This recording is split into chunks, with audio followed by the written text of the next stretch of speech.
Muito bem, pessoal. Hoje nós vamos falar de um tema bem polêmico, bem controverso, para não dizer outra coisa, que é essa questão aí não só da morte do Guilherme de Pádua, mas daquilo que ele fez há tantos anos atrás, décadas atrás, com a lindíssima atriz Daniela Pérez.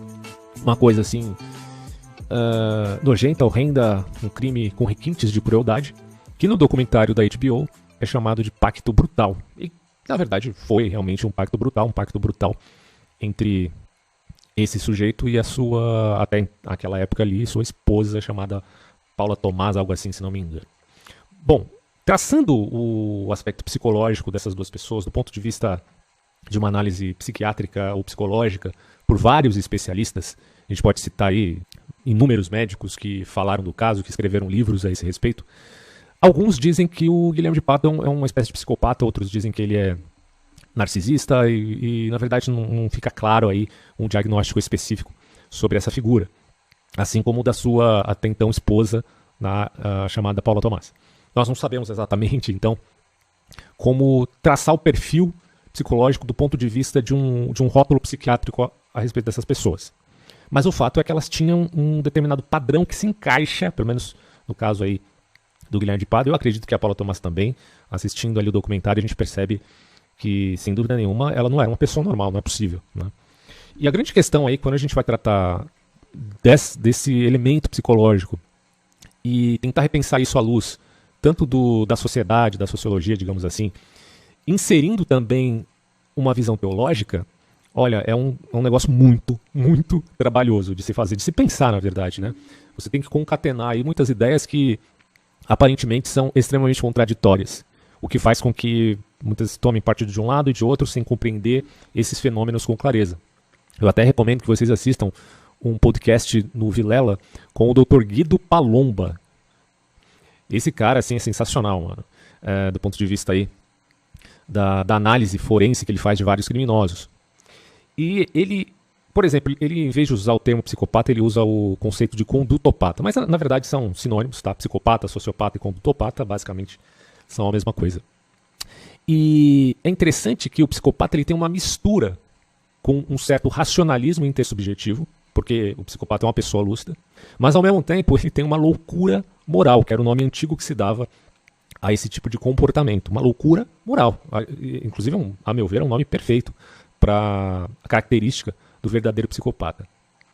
Há uma mistura aí com um certo narcisismo, que é um outro fenômeno. Porém, a gente pode imaginar que nem todo narcisista é psicopata, obviamente, mas que todo psicopata teria ali traços narcisistas, certo? Então esse elemento estaria presente também. Isso aparece na figura do Guilherme de Pádua durante todos esses anos, em várias entrevistas, até mesmo depois dele começar a ir na igreja. Só que eu quero fazer também um contraponto aqui, defendendo, ou pelo menos tentando compreender o lado da igreja que o aceitou, porque você imagina, o cara vai para a igreja depois de ter cumprido a pena, embora a pena tenha sido amenizada de uma maneira absurda. Mas esse, infelizmente, é o retrato do Brasil, né? A impunidade. Mas consideramos que ele não era um fugitivo, tá? E ele foi para a igreja. Você acha que os caras deveriam fechar a porta e não permitir que ele entrasse? Seria uma coisa meio complicada, certo? Então, assim, eu acredito, e até com respaldo de alguns especialistas, que o ambiente, no caso o ambiente de uma igreja, por mais que aquela teologia da prosperidade seja uma coisa controversa, não é tão teologia da prosperidade sem Lagoinha. Bom, é um outro debate aí.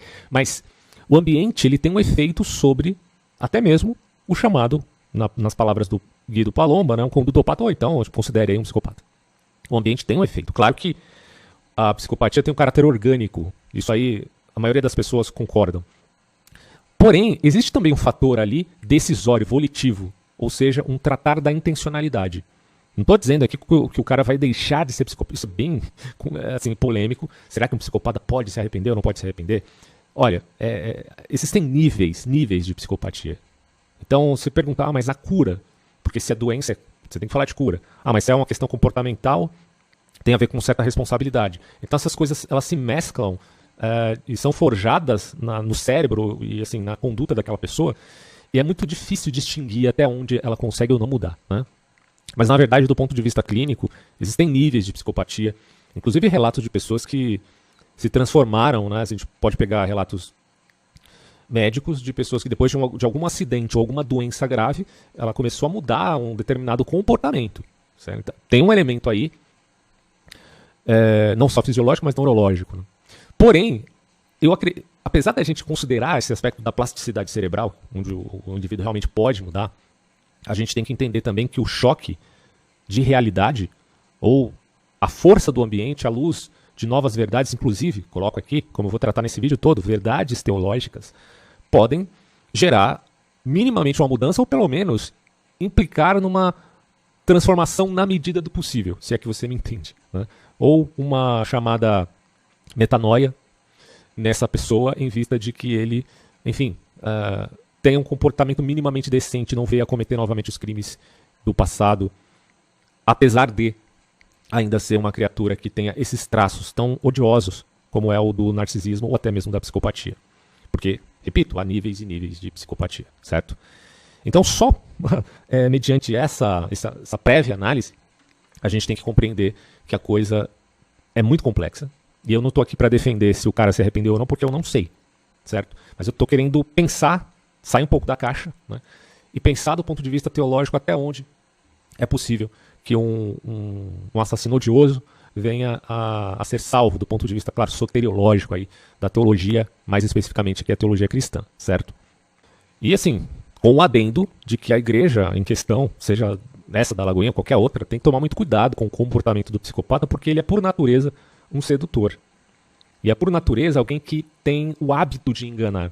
Então, você percebe que tem esses dois lados, um positivo e um negativo, que ao mesmo tempo que o ambiente pode pesar naquela conduta perversa e pode amainar os ânimos, também aquele sujeito, se, dependendo do nível de psicopatia que ele tenha, pode seduzir e acabar fazendo o mal naquele determinado ambiente.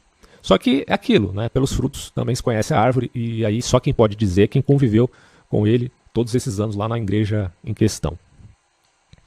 Bom, eu pedi para algumas pessoas comentarem esse assunto na comunidade do canal, então eu vou ler aqui, vamos ver o que a gente conclui dessa primeira parte. O Leonardo Andrade, ele disse assim, ó: olá, tudo bem? Não comento muito, mas este é um tema que sempre me gera um certo desconforto. A mim também, Leonardo. Pode ter certeza que para mim também gera muito desconforto. Mas, infelizmente, é uma realidade da vida, né? Aí ele fala assim: antes de qualquer coisa, parabéns pelo seu trabalho, tá, obrigado. Voltando à sua questão, do ponto de vista do que Cristo ensinou, a graça, que é o significado da graça, favor e merecido, é para todos, e o perdão também, desde que neste último aspecto haja o arrependimento. Se a questão é se ele pode ter sido perdoado, eu responderia que é uma possibilidade sim. Por outro lado, o achar que ele foi perdoado é que altera a resposta e a perspectiva de muitos. Um crime como o que ele cometeu e os motivos são extremamente repulsivos, concordo? Justamente por óbvio. Então, para a nossa sociedade é muito difícil imaginar que um ser que praticou tal ato possa ter a salvação eterna. Mas no fim, só quem tem capacidade de conhecer o coração do homem é o próprio Pai, no caso Deus. A partir dele, nenhuma injustiça pode ser cometida. Fique com Deus e tal. Cara, muito obrigado. Valeu mesmo pela sua resposta. Ele comenta mais alguma coisa aqui abaixo, ó. Vamos ver. Um outro ponto a se observar é o sentimento de injustiça ou de justiça insuficiente que a sociedade olha em um caso desses. Sentimento do qual eu compartilho, dizer. Pelo que ele fez, uma prisão perpétua não seria suficiente para amainar a revolta que se dá ao conhecer os fatos do crime. Logo surge a necessidade de crer que após a morte a justiça será realizada de forma completa com a condenação do criminoso. Isso em vários casos e circunstâncias diferentes. Uma pergunta ainda mais provocativa, não que precisasse, mas é possível. Aí ele fala assim: é possível um abusador de crianças ser redimido dos seus pecados e obter a salvação, mesmo com arrependimento genuíno? E aí é legal essa colocação do Leonardo, porque ele está problematizando a coisa ainda mais. Né? A gente está falando aqui do Guilherme de Pádua, que cometeu um crime abominável. Mas imagine se a gente está falando daquele pastor lá que matou os enteados, que era criança, ele estuprou os enteados, matou e depois colocou fogo nas crianças. Dá para dizer que um pedófilo assassino tem perdão se ele se arrepender? Porque todo psicopata sabe o que está fazendo, ainda que lhe falte a capacidade de qualquer ser humano normal, né, que é a capacidade de ser um empata, ou seja, de ter empatia, de se colocar no lugar do outro. O psicopata parece que é castrado dessa capacidade. Mas ainda assim, ele tem consciência de que o que ele faz é errado. Ok? Então, mas e aí? Se o cara se arrependeu, pode ser perdoado? Ele está colocando aqui, problematizando mais ainda. E aí ele fala assim: e onde as vítimas entram nessas análises e ponderações? São questões que talvez morramos sem conclusões satisfatórias. É um problema, cara, muito difícil. E a tradição cristã, há 2000 anos, tem discutido esse tipo de assunto. E tem muita coisa aí, riqueza intelectual que a gente pode se valer para tentar entender essas questões. É bem complicado. Mas aqui eu não tô para fechar, eu não tô aqui para fechar essas questões, tá? Eu só tô, igual o Leonardo aqui, problematizando e tentando responder alguma coisinha aqui ou acolá. Valeu, Leonardo Andrade, pela participação aí. Agora o André Vilar, ele vai dizer assim, ó. Fala, meu amigo, aprendo muito com seus vídeos. Valeu, cara, obrigado. Em relação ao tema, pela ótica cristã bíblica, sim, ele alcançaria sim o perdão e logo a salvação. Mas esse é um processo que não se pode atribuir ao indivíduo, quer dizer, não é mérito. Aí fica outra questão, né? Até onde existe uma vinculação entre mérito e arrependimento? Quer dizer que para você se arrepender, você tem que fazer alguma coisa. Eu costumo dizer que há uma intersecção aí entre o papel do arrependimento do homem que recebe o convencimento de Deus e aí tem esse link, né? Que gera então essa transformação no sujeito. Mas é um tema, é um imbróglio teológico grande. Se você pega principalmente aquela questão mais difícil, que é a ideia de livre-arbítrio frente ao ultracalvinismo versus o arminianismo. Não vamos entrar nessa métrica aqui, pelo amor de Deus. Já até tratei em outros vídeos sobre esse assunto. Mas consideremos, tá? Já partindo do pressuposto não arminiano, mas um tanto até, poderia dizer um tanto molinista aí. É meio uma pegada do Boécio, né? Depois eu explico isso pra vocês, senão a gente vai perder muito tempo aqui. Mas a ideia de que, sim, o homem tem alguma responsabilidade. Tá? Não é questão de que ele é salvo por mérito, não é isso. Mas ele tem alguma responsabilidade frente à transformação que Deus possa fazer nele. Eu sei que pro calvinista ou ultra-calvinista não é bem assim, mas enfim, eu tô partindo já do pressuposto de certa responsabilidade. Senão a gente pode cair num determinismo fatalista, naturalista, que aí seria pior. Aí você justifica qualquer merda que aconteça no mundo. Aí já não dá pra gente sequer raciocinar. A gente perde até a capacidade da razoabilidade, se você parte por esse caminho.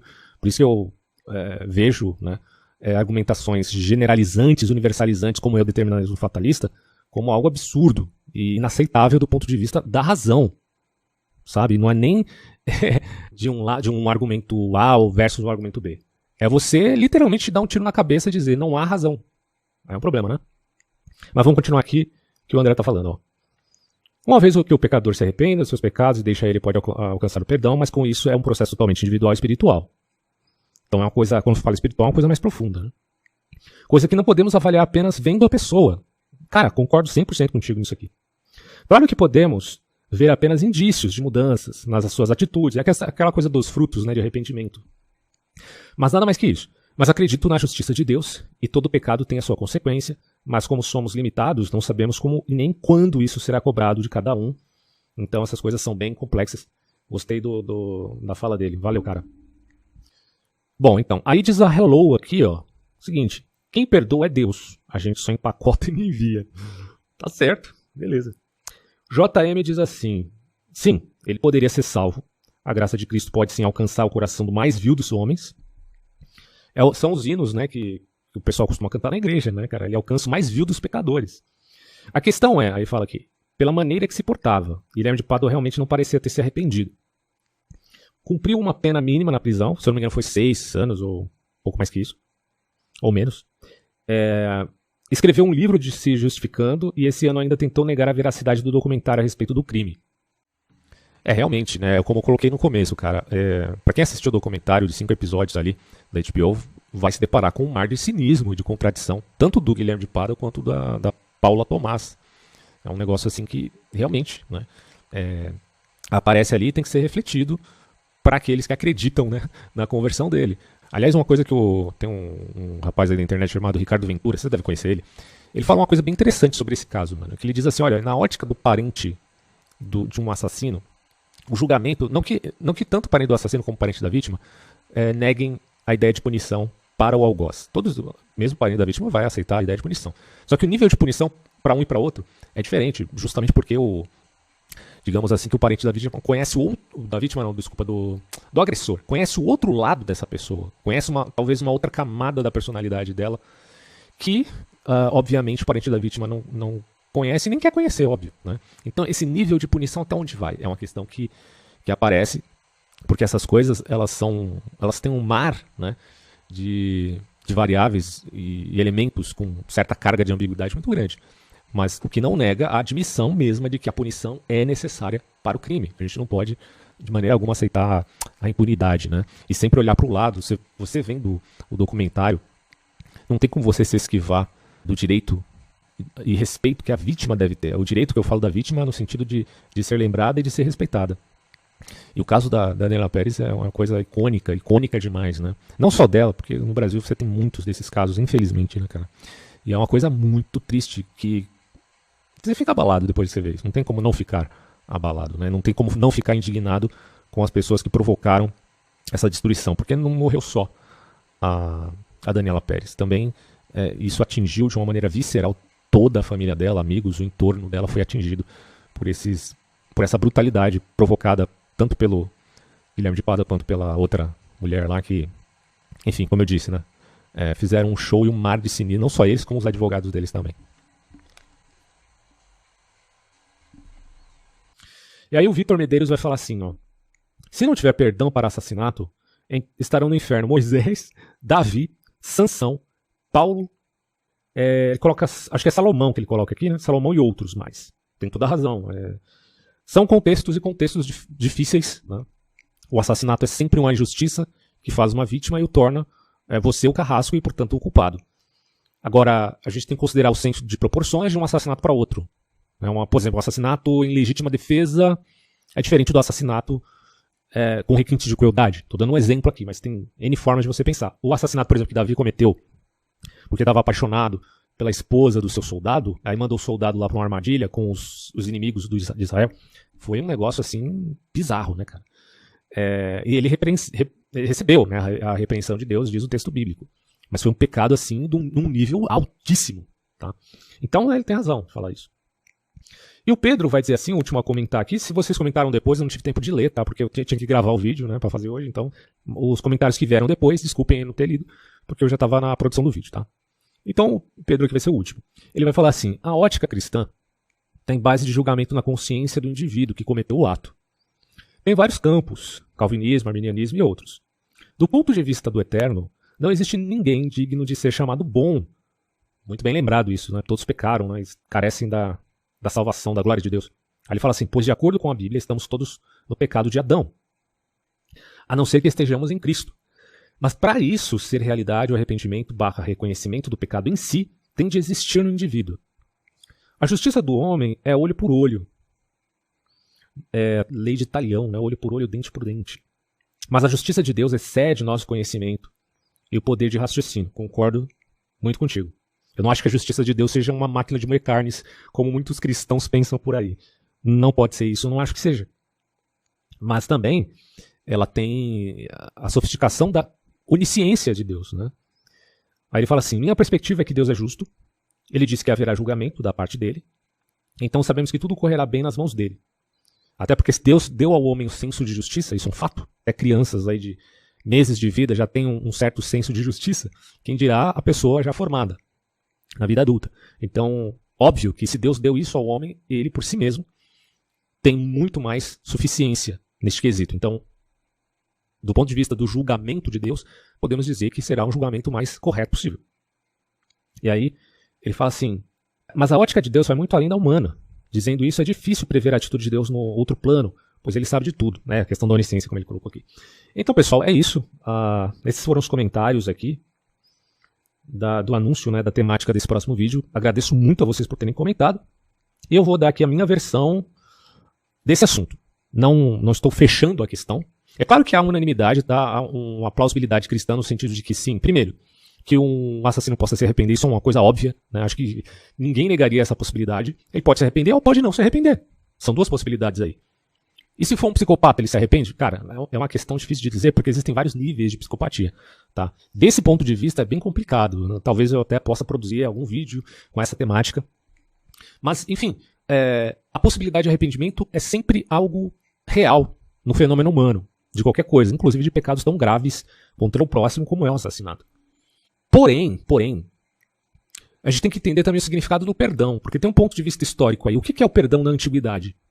O perdão na antiguidade, antes de tudo, porque a gente comete muitas vezes esse anacronismo de pensar o perdão do ponto de vista da fé cristã medieval, ou mais ainda na moderna e sociedade contemporânea. Onde o perdão tem uma particularidade, porque ele está muito vinculado ao sistema de governo que nós estamos vivendo já há alguns séculos, que é a questão de uma governabilidade que sempre preza por um aspecto de um corpo de leis dentro de um sistema jurídico bem estabelecido. Pós-iluminismo, então, a gente já está falando aí do poder tripartido, porque você tem o poder executivo, legislativo e judiciário. Tem algumas formas diferentes aqui e acolá em diversos países, mas no final a gente tem mais ou menos uma coisa meio homogênea, né, na maioria dos países civilizados. Então, quando você fala de perdão na Bíblia ou na Antiguidade, ela tem um peso muito maior. Por quê que tem um peso maior? Porque também a vingança tem um peso maior naquele período. Então, perdão, por exemplo, nos evangelhos, está muito vinculado aqui a se abster da vingança, ou seja, eu não vou me vingar. Vocês devem saber que existia lá no Antigo Israel, até antes de Jesus, aquilo que nós chamávamos aí aquilo que eles, na verdade, chamavam de cidade de refúgio. O que é a cidade de refúgio? Prescrito até na tradição e norma judaica, essa cidade existia para receber pessoas que tinham culpa, vamos colocar assim, na maioria dos casos não dolosa. Vamos supor, o vizinho foi lá e acabou atropelando com o seu cavalo uma criança, não era a intenção dele, mas acabou matando a criança. Bom, o pai da criança vai querer se vingar dele. Olha o que ele fez, o dano que ele causou. Então, assim, de uma forma bem resumida, claro que esse é um estudo mais histórico, e eu não estou elaborando a coisa de uma forma detalhada, mas era mais ou menos isso. O cara ia para a cidade de refúgio para não ser vítima do algoz, do próprio vizinho, que poderia matá-lo. E se você observa a obra do René Girard, das várias obras, ele escreveu uma muito interessante chamada A Violência e o Sagrado, que eu já tratei num vídeo e em podcast também, 2 ou 3 vezes já no meu canal sobre esse assunto. O René Girard, ele diz que a vingança era a marca do mundo antigo e gerava um ciclo ininterrupto, ou seja, o ciclo de vingança. E nesse caso, para acabar com esse, poderíamos acabar com esse ciclo, se inaugurou o que ele chamou, portanto, de sistemas sacrificiais, de onde se subentende o bode expiatório. A gente fala bode expiatório por causa da tradição judaica. O bode, inclusive, representava Azazel, que no livro de Enoque é um demônio. Né? Essa tradição, para a gente chegar lá atrás e entender o porquê que eles usavam o bode, o chamavam dessa maneira, é bem difícil. Você tem, como eu disse, a tradição de Enoque tem toda uma explicação peculiar a esse respeito. Mas, de qualquer maneira, existia um ente que levaria o pecado do povo, tá? Então a questão de pecado está muito vinculada também com a questão de crime, uma coisa não se desassocia muito da outra, apesar de existir sim um senso de proporção na lei, óbvio, tá? Na lei de Moisés mesmo você já tem um senso de proporção da punição para determinados tipos de pecado. Do ponto de vista teológico, a explicação dos sacrifícios rituais ela é um pouco distinta aí do René Girard, porque o René Girard é um antropólogo. Apesar de ser cristão também, tá? Mas, independente dessas pequenas diferenças, a gente pode entender que o Girard está tratando mais com o aspecto do sacrifício dentro do paganismo, propriamente dito, do que meramente uma revelação judaizante, né, dada por Deus. Então, para ele, Cristo representaria como que o último grande sacrifício da antiguidade, e mediante a mescla que resultou aí na cultura ocidental, direito romano, filosofia clássica, não só o direito romano, né, do ponto de vista do direito e da lei positiva, teve vários mecanismos que foram se acrescentando a esse modo de ver ocidental e que acabou gerando um corpo jurídico muito eficiente, digamos assim. Através disso, os sistemas ritualísticos foram substituídos pelo sistema judiciário, onde justiça e justiçamento não necessariamente coincidiam. E aí quando eu falo justiçamento, é você resolver suas questões com o seu próximo com as próprias mãos. Em outros termos, apelar à vingança nua e crua, sem o aparato necessário da justiça. Em termos jurídicos que eu falo. Mais informações, inclusive sobre essa temática, vocês podem encontrar aí no livro Violência e o Sagrado, desse mesmo autor. É muito interessante. Aliás, é intrigante nós pensarmos aqui em Deus dentro do processo jurídico, né? Porque Deus ele não está nem na primeira instância, nem na segunda instância, nem na terceira, nem na quarta, apesar de existir só 2, mas as outras são apelações. Mas se você quiser falar de uma apelação para uma nova instância, você pode ter certeza que Deus sempre está na última instância. Porque, de novo, né? A narrativa cristã é a respeito da miserabilidade do ser humano, cara. E a miserabilidade do ser humano envolve o fato dele ter essa natureza que coincide com todos os outros. Não que ele negue, repito aqui, vou até abordar isso com mais veemência posteriormente, a questão do senso proporcional de justiça. Bom, Mas por que dizer tudo isso aí dessa visão mais antropológica? É simples. O perdão na antiguidade tinha a ver com essa ideia, guardem isso. Perdão na antiguidade significa eu não vou me vingar. Não significa dar a mão para o meu algoz e nós vamos tornar-nos amiguinhos. Eu vou esquecer o que ele fez com meu parente, ou sei lá, com o meu amigo, ou sei lá, com qualquer coisa, ou comigo mesmo. Não.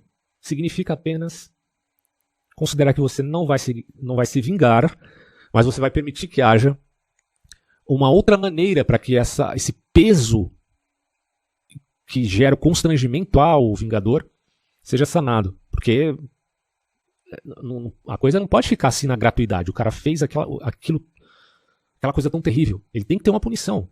Mas qual vai ser essa punição? Aí você tem não só as leis, porque também já existia o aspecto jurídico mesmo na antiguidade. Você tem desde a lei de Italião, a lei de Hammurabi, aliás, né? Até a lei de Moisés e tantas outras. No Egito Antigo você tinha leis. Então, óbvio que o aspecto legislativo sempre teve presente. E o corpus de juiz também. Mas não de uma forma tão eficiente como se viu no Ocidente, tá? Em vista disto, o René Girard dirá, portanto, que é isto que superou aquela ideia, digamos assim, de rituais sanguinários. Mas hoje ainda existe sacrifício de animais, seres humanos, né, nessas seitas malucas no mundo afora. Sim, mas tenha em mente que isso está dentro de um pensamento anacrônico que tenta fazer retornar o neopaganismo para o mundo odierno. Isso é um absurdo, claro. Não o sacrifício de animais ainda pode ter alguma legislação sobre isso. Mas, no caso do sacrifício humano, obviamente que isso é um crime. Bom, e aí eu digo aqui, no cristianismo, a questão do não se vingar ganha contornos mais profundos. Ali está a ideia também de não desejar se vingar. Não é só não se vingar, mas é não ter no coração a vingança. Porque Jesus dizia que antes de você matar um homem, assim, eu estou parafraseando aí as falas de Jesus, mas antes de você matar um homem, você desejou matar um homem. Entende? E não é só pensar, tá? Pensar, a gente pensa um monte de porcaria que vem na nossa cabeça, às vezes não é você que está intencionalmente desejando isto ou aquilo. Eu estou dizendo você tem um desejo ardente por fazer o mal ao seu próximo. Jesus dirá, isso já é um pecado de homicídio. Isso já é homicídio. Não significando dizer que você pensar, repito aqui, né, em qualquer coisa que vem na sua cabeça, isso já significa ser homicídio. Não. É você desejar isso ardentemente. Assim como é o caso, por exemplo, do adultério, que ele também dá esse exemplo, né? E aí eu coloco aqui, não que tal sentimento dependa do mero racionalismo, tá? Então eu não posso desejar a vingança contra o meu próximo, então vou racionalizar e vou eliminar esse desejo, essa vontade. Não é bem assim. Está muito mais vinculado à purificação da intencionalidade, onde justiça acaba aqui sendo maior que vingança. Porque a ideia inicial, na antiguidade, é que justiça e vingança coincidissem, tá? Quem que é o vingador de sangue? Segundo o apóstolo Paulo, é o Estado. E Deus escolhe as autoridades para exercer esse papel. E você não deve temê-la se você não faz o mal, né? Segundo Paulo lá em Romanos 13. Aí você tem, então, já um aspecto bem claro do direito romano presente, né, na tradição ocidental. Mas muito mais do que isso, né, depois. Aí eu falo assim, mas o que isso significa? Que agora devemos não desejar que bandidos paguem pelos seus crimes? Eu respondo com um categórico não, pois o julgamento aparece em duas instâncias, estou colocando aqui dentro do aspecto teológico, tá? Existem duas instâncias de julgamento, ambos em via de evitar a temeridade nas palavras de Cristo, né? Não julgueis para que não sejam julgados, ele está dizendo, não julgueis temerariamente. Você está distante de um determinado caso, você não tem que ficar dando muito pitaco, mas se você quiser falar, fale, mas não temerariamente sobre esses assuntos. Enquanto o mundo como ele existe o governo humano, existem as leis positivas, sistema legislativo e judiciário, que se pautam também de uma relação interdependente e ética. A ética está presente, a metaética, o justnaturalismo, o justpositivismo, tudo isso está presente, inclusive a teologia também, né, para repensar o que é, o que podemos fazer da justiça enquanto relação interpessoal de pessoas com outras pessoas. Agora, a teologia cristã também atesta uma justiça metafísica, que é pautada na ideia de um governo divino, onde a justiça tem um caráter qualitativo e não meramente quantitativo. Portanto, não é só positiva a justiça celeste, né? Mas ela é uma justiça de qualidade que tem a ver com a própria natureza de Deus. Porque se Deus é o ente que dá fundamento e substância a ideia de ética e de amor, logo, sua justiça é de caráter qualitativo, de onde se entende que haverá um inferno, mas que esse inferno, que é um lugar de inferioridade, não é necessariamente na sua literalidade, no sentido de que o homem será jogado lá numa panela para ser fritado eternamente, vai fogo eterno. Essa é a linguagem literária que se usa ali no texto. Mas o significado, na verdade, do inferno, em última instância, aí vale também dizer que essa é uma interpretação, existem outras. A minha interpretação é essa, é a ausência de Deus. O inferno é a ausência de Deus. E se falamos de um ser que é onisciente, onipotente e principalmente onipresente, estar ausente dele significa estar, então, no inferno. Entende? Então vai muito mais além do que uma mera dor física. Apesar da dor física ser usada para figurar aquilo que será essa experiência, digamos assim. Aí eu digo, não podemos subestimar o sentimento de perda e anseio por justiça dos familiares, principalmente no caso da Daniela Pérez. Então, eu posso falar aqui de perdão, posso apelar à teologia, à tradição e tal, mas eu não posso me esquecer também, e muito menos subestimar esse peso, esse sentimento que um familiar tem diante de uma situação dessas, que é o caso da Glória Pérez. É um peso muito grande, então seria leviandade da minha parte se esquecer tanto do lado teológico, que a gente preza do ponto de vista universal, quanto do lado do ser humano, na sua experiência diante de um fato tão aterrador quanto esse, e em sua própria individualidade. Eu tenho que ter respeito tanto pela individualidade do pequeno, quanto pelo aspecto mais universalizado de uma realidade que abranja o todo, certo? Essas questões, né, não são muito fáceis. Por um lado, eu tenho que ter o respeito sagrado pelo sofrimento alheio, diante de uma injustiça tão grande. Não posso me esquecer disso, porque do que vale a justiça se você coloca em pé de igualdade o criminoso e sua vítima? Não dá. Mas o que eu posso colocar aqui é que, do ponto de vista mais existencial, o lugar da vítima jamais será afrontado ou retirado enquanto um lugar de destaque e de remissão. Aí eu falo remissão no sentido cristão do termo, né, que significa que ela perdeu a vida, nesse caso, né, específico aí da Daniela, mas haverá uma remissão nesse caso, né, diz a promessa cristã. O fato de haver redenção para o pecador não afronta essa vítima, digamos assim. Tá? E entra aí, portanto, aquela ideia que eu estava falando sobre a questão de ser julgado por Deus. Porque muita gente acha que Deus é errado porque, ou na verdade não Deus, mas a tradição cristã estaria errada por achar que Deus vai julgar as pessoas depois de mortas, né? Ah, você vai ter que passar pelo juízo, né? Depois da morte vem o juízo, diz o texto lá de Hebreus.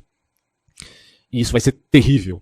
Mas o que esse pessoal não entendeu é que, na verdade, a gente não tem que ter medo de ser julgado por Deus. Mas é exatamente o oposto. É a esperança de não ser condenado pelos seus erros. Então, Deus aí nesse caso, a própria Bíblia atesta isso, né? Ele não tem um papel necessariamente. Assim, claro, Deus tem um papel de juiz. Mas aí tem aquela relação com Cristo, né? Porque a gente está falando de cristianismo aqui, que tem um papel de ser um advogado de defesa, digamos assim. Então, aquele medo que você tem de ser condenado pelo peso da realidade dos seus próprios crimes, ou pecados, sei lá, né? Cada coisa tem um peso aí, mas não há quem tenha vivido nessa terra e possa dizer, eu sou o cara mais santo e puro que já existiu. Menos o Lula. O Lula pode dizer qualquer coisa, mas não, normalmente ninguém diria isso. Porque todos têm as suas dificuldades, os seus problemas e os seus pecados. Não que isso deva ser regra, tá? Não estou colocando isso num sentido necessitarista. Mas o que acontece aí é que, diante de uma realidade perene, pensa só, eternidade é diferente de transitoriedade, então a eternidade é uma coisa perene, e diante do perene, do eterno, então eu estou numa realidade definitiva. Isso é aterrorizante do ponto de vista de que você compreende, enfim, a visceralidade dos seus erros, tá? Então, ao invés de você temer ser julgado, isso teria, diante dessa circunstância, um efeito contrário. Não é o temer ser julgado, mas é a esperança de ser redimido. Né? A esperança de que, se eu estou diante deste juiz, eu tenho a esperança de ser por ele redimido. Isso entra muito forte com aquela ideia de que o homem é um ser miserável dentro do cristianismo. Isso é totalmente fora daquele conceito do bom selvagem do Rousseau. Totalmente diferente.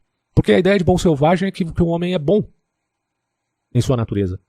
Mas ele foi corrompido. O cristianismo vai dizer não. O homem tem uma natureza caída. E ele precisa de redenção.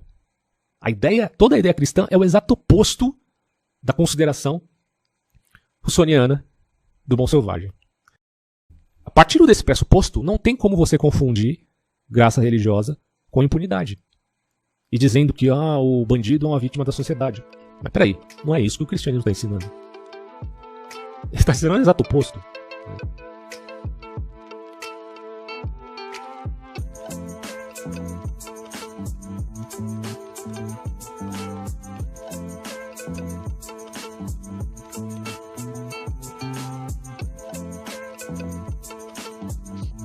Bom, aí eu coloco aqui, não podemos subestimar o sentimento da perda e o anseio por justiça dos familiares. Sempre tem os dois lados da questão, o lado humano e o lado dessa apreensão teológica. Já que a gente está falando de uma relação, lembrem, tá? Que eu estou falando dessa relação religião, redenção e crime, porque o Guilherme de Pádua estava há 15 anos na Igreja Batista. Só por isso que eu estou dizendo isso, tá? Não podemos achar que o arrependimento é algo premeditado, do tipo, o bandido pensa assim, né? Eu vou fazer o que eu quiser da vida, vou fazer um monte de merda, depois eu me arrependo e tá tudo certo. Deus vai perdoar, porque é isso que a promessa dele tá na escritura e tal. Só se deu azar e não ter tempo para isso, né? Mas se tudo der certo, né? Vou ter tempo para me arrepender e tá tudo certo. Então, é mais ou menos aquela coisa da promessa do Ciro Gomes, né? Vamos tirar todo mundo do Serasa. Beleza, se ele vai me tirar do Serasa e ele tivesse chance de ganhar as eleições, então beleza, vou gastar até torrar todo o meu limite e não vou precisar pagar nada, porque ele vai me tirar depois, o meu nome vai ficar sujo, mas depois ele vai limpar. Não tem problema nenhum, né? Claro que eu estou usando aqui uma hipérbole do projeto aí do Ciro Gomes. Mas é mais ou menos isso que o pessoal pensa enquanto esse argumento de palha a respeito da graça enquanto um favor imerecido de Deus para com o homem. E não é bem isso que a coisa significa. Óbvio que não é isso que a coisa significa, né? Por quê? Porque você não pode achar que arrependimento é algo premeditado. E para explicar isso para você, eu uso aqui aquela ideia de beats do Robert McKee, né, que fala sobre o diálogo e roteiro de cinema. Parece uma coisa meio absurda você conectar uma coisa com outra, mas tem tudo a ver. Porque o arrependimento faz parte de uma fase atômica da vida de um indivíduo, que passa por um processo, digamos assim, de redenção. Você tem a ação, que gera, digamos assim, comportamento, mas a ação tem um lado negativo, que é a reação. E essa ação, diante de uma reação, vai fazer com que aquele primeiro comportamento mude e agora ele vai passar a ter um novo comportamento. Então essa dinâmica indica que um arrependimento genuíno, ele não pode ser premeditado. A não ser que seja um simulacro, né? Óbvio. Se for um simulacro aí não vale de nada. Mas se for uma coisa espontânea, ele não é premeditado. Só que também não é algo que necessariamente tem a ver com o mérito, como eu estava discutindo aqui com os comentários da galera. Será que é uma questão de mérito se arrepender? Na verdade, o arrependimento também tem um elemento aí de ser surpreendido, né? Essas são as palavras, inclusive do C.S. Lewis, né? Quando ele fala que foi da graça, que ele foi surpreendido pela graça de Deus. Então, o homem tem intencionalidade. E ele está agindo no mundo. Só que existem certos acontecimentos fora dele que provocam uma reação e que fazem com que ele tenha um novo comportamento. E isso não pode ser um aspecto programático. Logo, meus amigos, não tem como o arrependimento ser algo premeditado.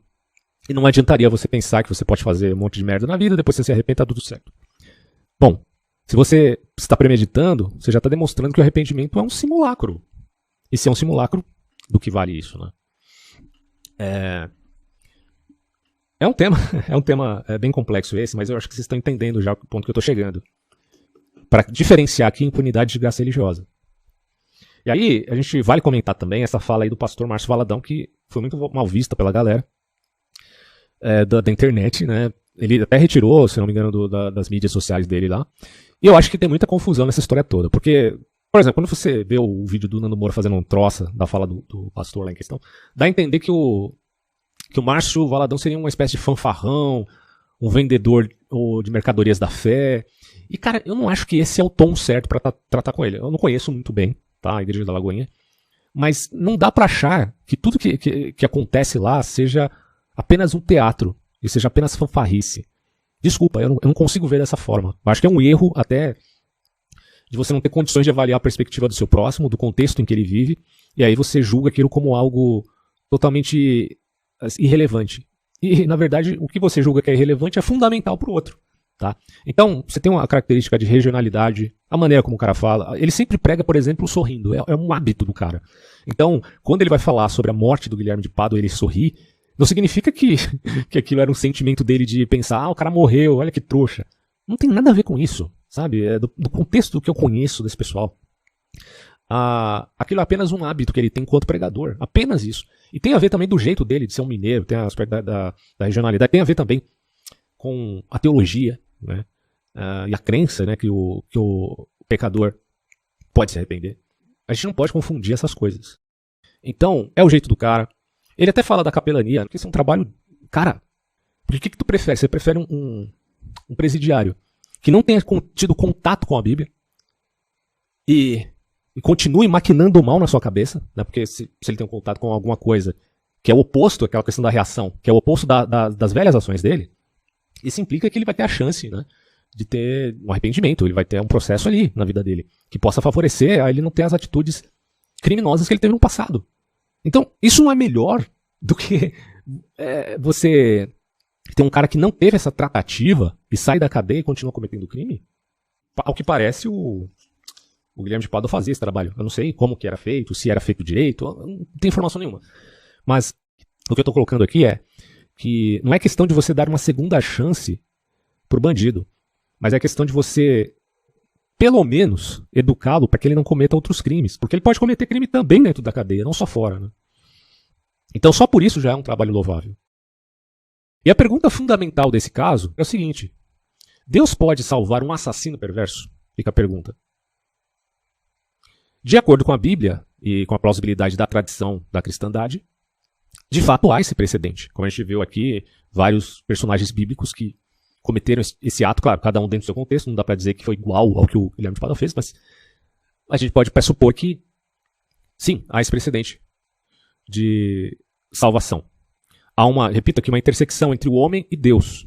Apesar que isso gera um imbróglio, repito aqui do ponto de vista teológico, essa questão aí, até onde isso é mérito do homem, ou até onde isso é um papel 100% de Deus, mas não vamos entrar nessa questão.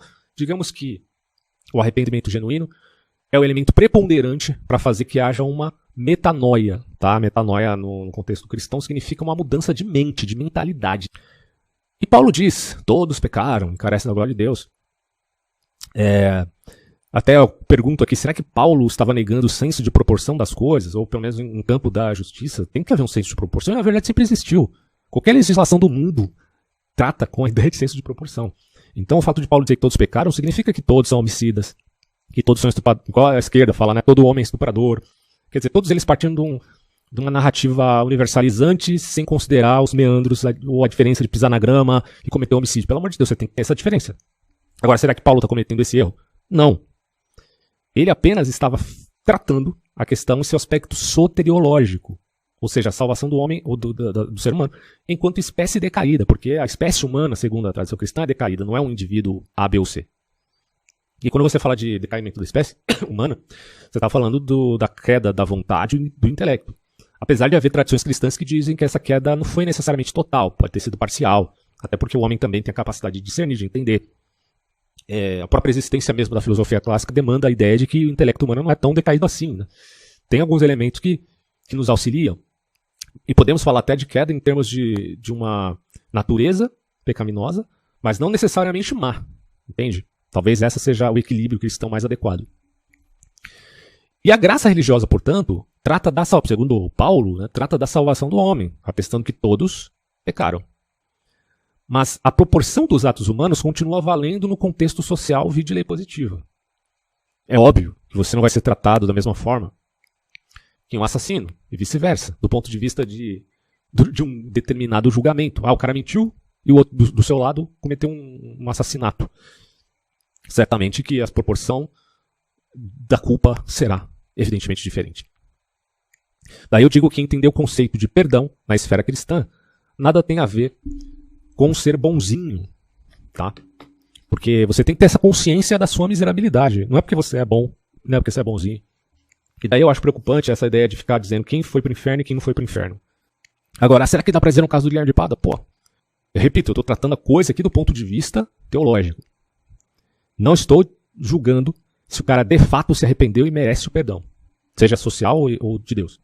Eu acho que do ponto de vista social, pelo crime que ele cometeu, ele deveria ficar mais anos na cadeia do que ficou. Porque 6 anos, pelo amor de Deus, não dá, né? Aí é que eu falo que as leis brasileiras são frouxas, sim. Eu coloco assim, ó, a justiça de Deus não é uma máquina de moer carnes, e tampouco é utilitarista.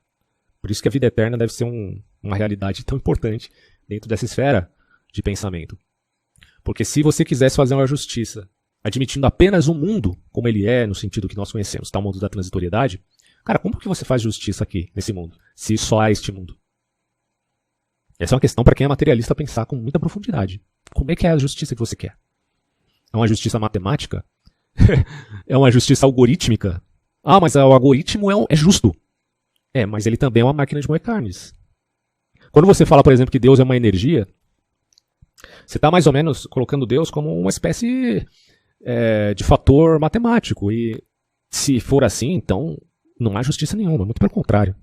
Assim, não há justiça. A gente pode colocar, tentar entender o que é justiça nesses parâmetros.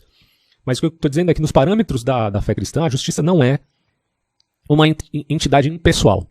Pelo contrário, é uma pessoalidade e, portanto, ela abarca essas relações que são intrincadas, amalgamadas, que não podem ser separadas. Justiça não se separa do amor, amor não se separa da misericórdia, a misericórdia não se separa da graça divina, e a graça divina não se separa da sabedoria, e por aí vai. Né? Tem aquela, até no livro de Isaías tem aquela coisa dos 7 Espíritos de Deus, que, segundo o profeta, são as realidades do ente divino como um ente pessoal. A pessoalidade de Deus, portanto, é fundamental para o caráter de uma justiça que não seja uma máquina de moer carnes.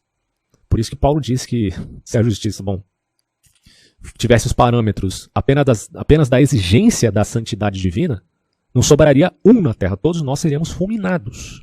E é nesse sentido que Paulo fala, não que ele esteja negando o senso de proporção, entende? Isso é importante. Então, se há uma temática que a gente não pode ignorar na fé cristã, essa é a temática do perdão.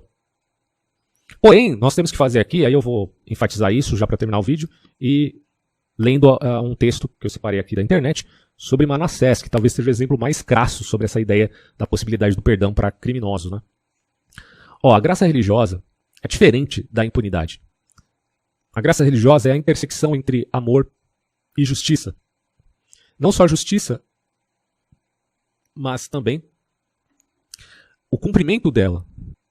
Isso é diferente da impunidade, porque a impunidade é a crença de que qualquer coisa que não a misericórdia divina possa, digamos assim, justificar o homem. Quer dizer, o mundo pós-moderno ele é um mundo que está desapegado dessas questões de caráter espiritual, religioso, etc. Existe uma imanentização do escatom, onde o homem é que vai fazer o paraíso na Terra. Tá? Essa é uma premissa que existe por aí. Então, como é que o homem passa a ter já que a redenção é um fenômeno inequívoco da vida humana, como é que o homem então passa a ter essa redenção? Se justificando em outras coisas que não Deus. Então, se o homem tem um senso de culpa, porque isso é um fato desde antes, muito antes do cristianismo, né? Quem culpou o cristianismo de inserir culpa, né, no mundo ocidental está redondamente enganado, porque a culpa já existia na antiga Grécia faz bastante tempo. Né? Mas esse sentimento de culpa que o Freud tenta explicar, com a teoria dele também, existe no ser humano, o ser humano sempre, vocês têm que entender isso, o ser humano sempre quer se justificar de alguma forma. Todos nós temos esse impulso de justificação. E ele vai ter que se justificar de outra forma, não no quesito religioso. E daí aparecem essas teorias, né, que eu mencionei aí como bom selvagem. E eu coloco assim, como já vimos, o arrependimento, se for falso, será simulacro. E o uso dele como narrativa para soltar um bandido e permitir que este tal cometa mais crimes é uma distorção da graça religiosa. Então você não pode achar que soltar o bandido e ser leniente com o crime do bandido é uma prática que a fé cristã esteja dando anuência, de forma alguma. A impunidade, se você perceber bem, é o outro lado da moeda do acusador. De um lado você tem um acusador que fica apontando o dedo 24 horas por dia, dizendo você é isso, aquilo outro. E o papel de acusador é muito confortável, né? Porque você senta no seu banquinho de juiz e fica julgando o mundo inteiro. A gente tem que tomar cuidado com essa postura. Mas o que eu coloco aqui é que esse é um lado diferente do outro, que é a impunidade. Então é engraçado que a esquerda, às vezes, ela age das duas formas, né? Aponta o dedo para o homem branco, o homem heteronormativo branco, ele é culpado por tudo que existe na sociedade, diz que todos os homens são estupradores, né? E por outro lado, eles justificam o bandido, dizendo que o bandido é uma vítima, sempre é uma vítima da sociedade.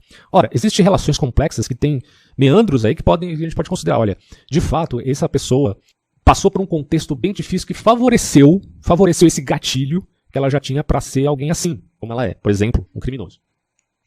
Mas ainda ela teria, segundo Ortega y Gasset, a capacidade de fazer algo com o que fizeram dela. E, portanto, ela tem sim uma responsabilidade que deva ser considerada nesse quesito.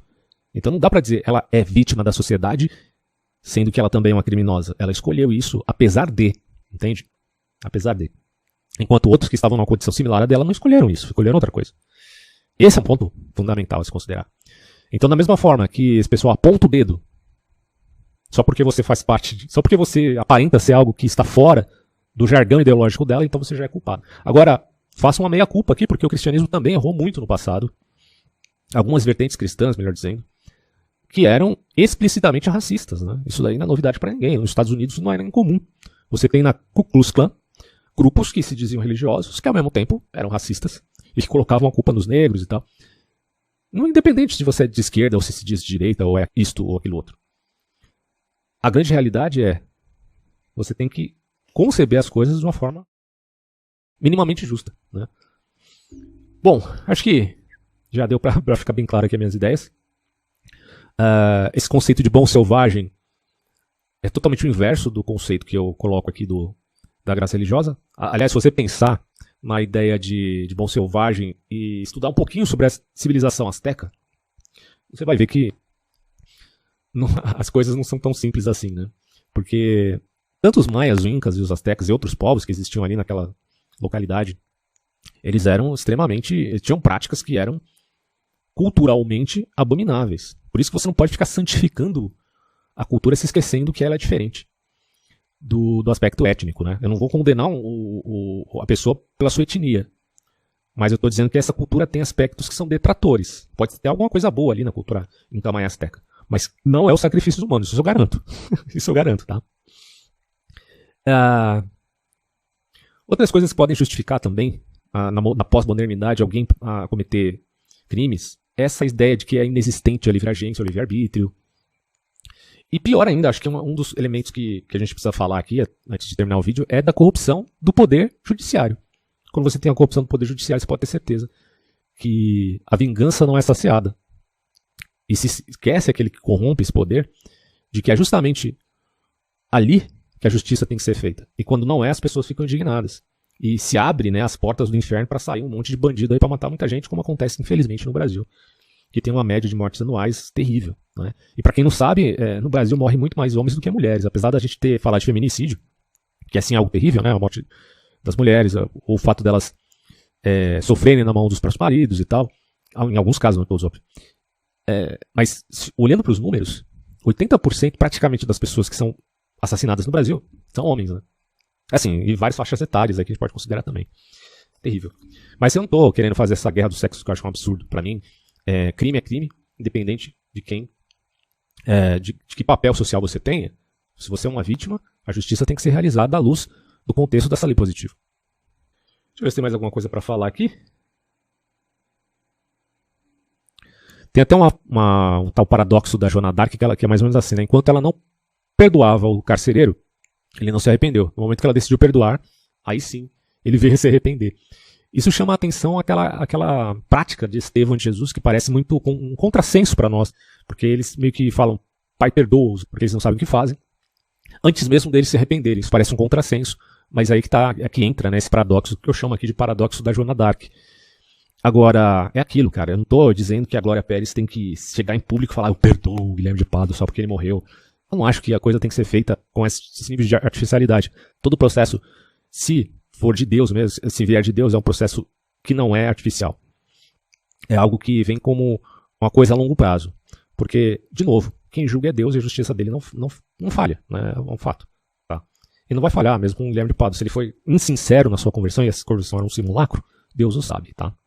Agora, só para fechar, tem essa questão aqui do Manassés. Não sei se você conhece a história, mas ela serve como um exemplo crasso, né, dessa peculiar realidade. O rei Manassés, eu tenho aqui um texto de um blog, depois eu deixo o link aí, né, porque não fui eu que escrevi isso, tá? Ele fala assim, ó, o rei Manassés foi um monarca de Judá que reinou 55 anos, ele era filho de Ezequias, e a história dele está registrada na Bíblia lá em 2 Reis, aliás, 2 Reis 21, e 2 Crônicas 33. O rei Manassés ele ficou conhecido por ter sido um dos piores reis do Reino do Sul, se não o pior. E aqui vale saber que na época em que Manassés governou, o povo de Israel já havia sido dividido em 2 reinos. Isso aconteceu logo após a morte do rei Salomão. As tribos do norte se rebelaram e formaram o reino de Israel, enquanto que as tribos do sul formaram o reino de Judá e mantiveram os descendentes do rei Davi no trono. Então o rei Manassés reinou no sul, tá? Ele ascendeu ao trono com 12 anos de idade e permaneceu nele por quase 55 anos. Foi meio que uma espécie de Fidel Castro da vida, vai. Os estudiosos indicam que nos primeiros 10 anos do seu reinado, ele foi corregente com seu pai, que era o rei Ezequias. E então, o período total de seu reinado foi entre 696, aproximadamente, ali até 642 a.C. O reinado dele foi longo, mas também muito problemático, trazendo prejuízos terríveis para o povo de Judá.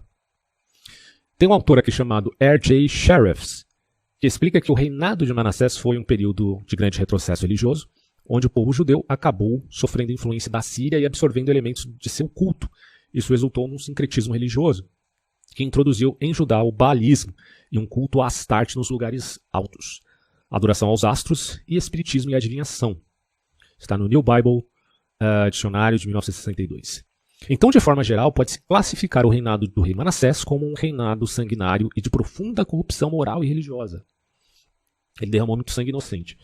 Diferentemente de seu pai, o rei Manassés abraçou de vez a idolatria e chegou ao ponto de introduzir um ídolo no templo do Senhor, de Deus, no caso, em Jerusalém. Ele colocou ali um ídolo, um poste-ídolo. Se não bastasse isso, ele ainda ofereceu sacrifícios humanos. Isso mesmo que você está ouvindo. Fazendo com que seus próprios filhos, sangue do seu sangue, passassem pelo fogo no vale de Inom, algo completamente abominável a Deus. Quer dizer, o cara sacrificou o filho dele a uma entidade demoníaca.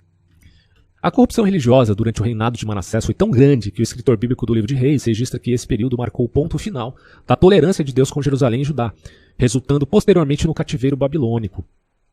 Da mesma forma como a casa de Acabe e o reino do norte, com sua capital em Samaria, foram julgados por Deus, assim também sucedeu ao reino do sul e sua capital em Jerusalém. Tanto o reino do norte quanto o reino do sul caíram nas mãos de seus inimigos.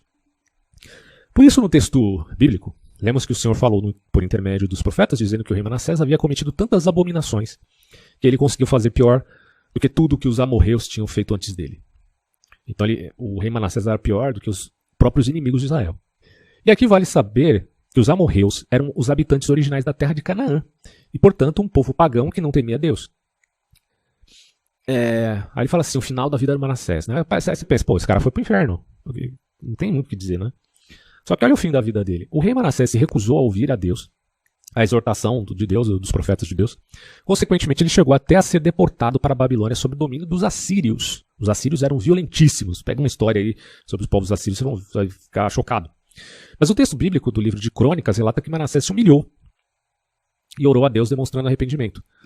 Mas fica a questão, né? Arrependido diante de uma ameaça iminente parece meio fácil de arrepender, né? Mas, bom, eu não sei se Deus considerou isso ou não. Se Deus considerou é porque dava certo, né? Aí ele fala assim, ó, alguns comentaristas, inclusive, duvidam do caráter genuíno do arrependimento de Manassés. Mas o texto bíblico registra que o rei Manassés foi restaurado por Deus, o que indica que seu arrependimento parece ter sido genuíno. Se foi por medo ou por amor, né, como dizem os crentes por aí, o fato é que parece que sim, né? Pelo menos a Bíblia até atesta em 2 Crônicas 33, 10, 13, que ele de fato se arrependeu e foi aceito. E aí é dito que de volta à cidade de Jerusalém, o rei Manassés promoveu algumas reformas, implantou projetos para a fortificação de Judá e buscou reverter o estado de idolatria em que o reino se encontrava. Para tanto, ele retirou do templo de Jerusalém os ídolos e os altares que ele mesmo tinha edificado. Quando o rei Manassés morreu, seu filho Amon reinou em seu lugar e mais uma vez fez aquilo que era mal perante o Senhor. Que desgraça, né? Bom, além disso, as reformas do rei Manassés parecem ter sido superficiais ou incompletas, pois mais tarde o rei Josias teve que destruir alguns altares que foram edificados no templo do próprio rei Manassés. O que dá a entender, portanto, que para alguns comentaristas que ele não se arrependeu tanto, assim como aparentemente o texto explora. Do ponto de vista do sul, ou pelo menos do escritor bíblico, ele teria se arrependido. Mas o ponto aqui é o seguinte, não é fazer uma autocrítica do texto bíblico e definir se ele se arrependeu ou não, porque no frigir dos ovos a gente não sabe de fato se ele se arrependeu ou não. Tá? Mas, do ponto de vista do escritor bíblico do texto de Crônicas, ele se arrependeu, abrindo um precedente para o fato de que sim, homens perversos, que fazem coisas terríveis e abomináveis, do ponto de vista salvífico ainda podem se arrepender. Agora, hoje, dentro da nossa legislação, numa democracia liberal, aqueles que cometem crimes, e têm a chance de se arrepender, porque esse é um direito inalienável do ser humano, até para resgatar o mínimo de dignidade que possa existir neste ser miserável, se eles vierem a se arrepender, não implica que isto seja um ato de leniência da justiça em vista de nós concretizar. Porque, como diria o Levinas, né, se tivéssemos uma relação de um com o outro, alguém me feriu e eu dou a outra face, isso implicaria em que é admissível a minha decisão. Porque eu fui ofendido, e se eu quiser perdoar, eu perdoo. Se eu não quiser, eu não perdoo. Né, dessa relação de dois. Mas se há um terceiro envolvido, eu tenho que considerar, portanto, o sistema judiciário e admitir que se faça justiça, não necessariamente vingança. Porque este que me feriu pode ferir um terceiro, e esse terceiro nada tem a ver comigo, entende? Então, nesse ponto, a graça ela se refere sim a uma atitude unilateral de quem que sofre ofensa, mas ao mesmo tempo, essa atitude unilateral do reconhecimento da graça divina, porque se Deus me perdoou, e eu cometi muitos erros, eu posso perdoar o que pecou contra mim. É claro que tem níveis e níveis, como a gente já entendeu sobre esse caso. Inclusive as parábolas de Jesus falam disso o tempo todo, cara, o tempo todo. Mas ao mesmo tempo, esse caráter da justiça, ele tem que ser repensado também à luz de quem está fora da minha relação com este tal algoz, certo? Por isso, eu não posso dar vazão à impunidade, mas posso admitir a graça religiosa. Bom, então, diante de tudo que a gente falou aqui, qual a conclusão que a gente poderia fazer em termos aí da análise a respeito do caso, porque cada caso é um caso, do caso do Guilherme de Pádua e também da sua esposa assassina, ou ex-esposa assassina? Eu vou definir essa conclusão em 5 pontos. Número 1, sempre se coloque no lugar da vítima, ou seja, e se fosse com você ou com seu familiar, o que você faria? É uma questão, assim, muito difícil, porque é fácil a gente falar aqui de teologia, de amor e tal, mas e se fosse conosco? Então essa questão tem que sempre estar no radar da nossa análise, principalmente porque a gente está lidando com o mundo real, com o mundo concreto, a gente não está lidando só com o mundo das ideias, pelo amor de Deus, né? Então, eu, por exemplo, não sei qual seria a minha atitude, eu não sei, e você também deve ter a mesma conclusão. É uma situação muito, muito difícil e controversa essa união, repito aqui, entre um caso específico de tanta dor e sofrimento e ressentimento com uma questão que aborda a abertura para a remissão dos pecados. Né? Então esse é o primeiro ponto, que eu já abordei aqui no aspecto teológico, e que já abre aí um leque para muitas outras discussões. E um segundo ponto aqui é o seguinte, a igreja, pelo menos na minha opinião, a igreja mineira errou em dar cargo de autoridade a alguém como o Guilherme de Pádua. Estou falando no sentido dele ter se tornado um pastor, uma autoridade, um líder dentro dessa igreja. Até onde eu entendi, é isso que aconteceu com ele antes de morrer. Isso é tudo bem, alguém pode discordar e tal, para quem conviveu ali com o cara esses 15 anos, mas enfim, essa é a visão que eu tenho daquilo que são os elementos para trabalhar com a minha análise. Se houve real arrependimento do sujeito, por que ele nunca veio a público falar sobre o que realmente aconteceu? E fazer isso, inclusive, em respeito à vítima. Porque vocês vão te convir que depois de tudo aquilo, o que mais ele e a ex-esposa dele fizeram foi tentar se safarem da culpa, sendo que era uma coisa óbvia ali. Não só a culpa, como o aspecto de requinte de crueldade que eles fizeram, como se fosse basicamente um sacrifício, né? Já que a gente está falando aqui, inclusive, da obra do René Girard, né? Violência e o Sagrado. Então, olha só que coisa, né? Me parece que é um problema seríssimo aí. Ele pediu perdão, sim, tem um vídeo que ele pede perdão, mas resistiu à versão mais evidente dos fatos, pelo menos até onde a gente tem aí, inclusive de testemunhas oculares, como foi o caso dos frentistas, deve conhecer isso para quem assistiu o documentário, né? Então esse é um ponto muito, muito negativo para ele e também principalmente agora para quem está vivo aí, que é a ex-esposa dele. Um terceiro ponto agora, a impunidade no Brasil é uma praga. Tanto é verdade que a gente tem um presidente que foi condenado e está aí, né? Presidindo o Brasil. Vai presidir, na verdade, começar ano que vem. Então, só de pensar que a Paula Tomás, que foi aí, não só cúmplice, mas atuante no crime, porque tudo indica que existe uma versão mais exata dos acontecimentos, onde ela deu a primeira estocada. Então, é terrível. Só de você pensar que essa Paula Tomás está aí livre e solta. Inclusive, ela estudou, se não me engano, foi com um dos promotores, alguém que estava envolvido com o caso, a favor aí da Daniela Pérez. Depois que a Paula Tomás saiu da cadeia, ela foi estudar direito, né? Para relativizar, óbvio, né? Porque no direito é fácil você relativizar tudo.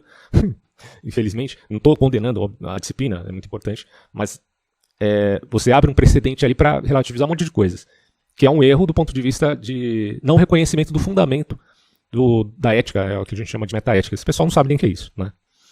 Mas, caramba, a mulher ficou poucos anos na cadeia, saiu e foi virar aluna de quem a condenou. Olha só, é algo nojento, né? À luz do que a gente chama de justiça brasileira.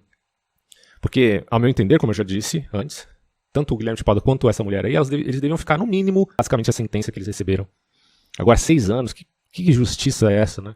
Então, pra vocês verem, não tem nada a ver a gente comparar impunidade com graça religiosa. São coisas completamente diferentes. E um quinto ponto, para terminar, enfim, minha análise aqui. Nós sabemos, pela teologia, como já foi exposto nesse vídeo, que Deus pode perdoar o pecador mais atroz. Mas há de se admitir frutos desse verdadeiro arrependimento, porque não pode ser simulacro. Então, o criminoso ele tem que abandonar a altivez dele até o pó da terra, em humilhação e pesar, meus amigos, pesar. Do contrário, nós estamos em pé no campo de simulacro. Então, por isso eu digo, há o precedente para o perdão bíblico, mas isso não abre espaço, de modo algum, para impunidade. Essas questões são, portanto, muito controversas. E eu, logo mais, né, não sei quando, mas ainda esse ano, penso eu, vou fazer um vídeo sobre psicopatia, tentar pensar isso no ponto de vista psicológico. Com algumas bibliografias, evidentemente. Então é isso, fico por aqui, não defino nada a esse respeito se o cara se arrependeu ou não, mas espero que sim, pelo menos alcançar alguma coisa ali dentro dele, o que não implica que o crime tenha sido apagado, muito pelo contrário. Antes de tudo, respeito ao direito sagrado das vítimas. Tchau. Se você quiser sair do senso comum e estudar filosofia, inclusive filosofia política, recomendo os conteúdos pagos do canal do Socran para ajudar o projeto deste empreendimento. Confira os links na descrição. A história na ótica filosófica em Hannah Arendt e o estudo do fascismo em Norberto Bobbio. Um abraço a todos.